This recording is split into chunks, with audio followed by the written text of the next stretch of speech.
It is said that King Solomon was the wisest man on earth. He had hundreds of wives, but he didn't marry every young lady who came to the palace. Oh no.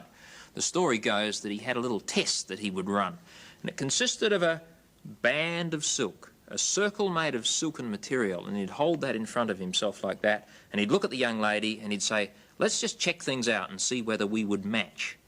And so he'd then place his fingers through a hole in that circle of material, and he would tear.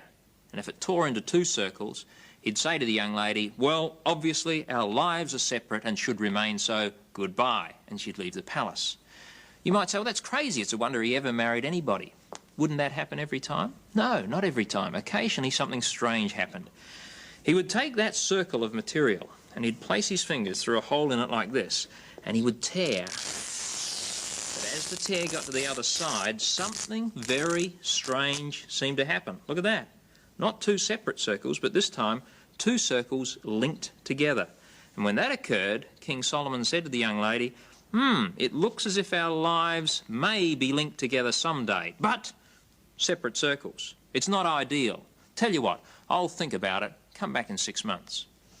You might say, well, it's still a wonder that he married so many.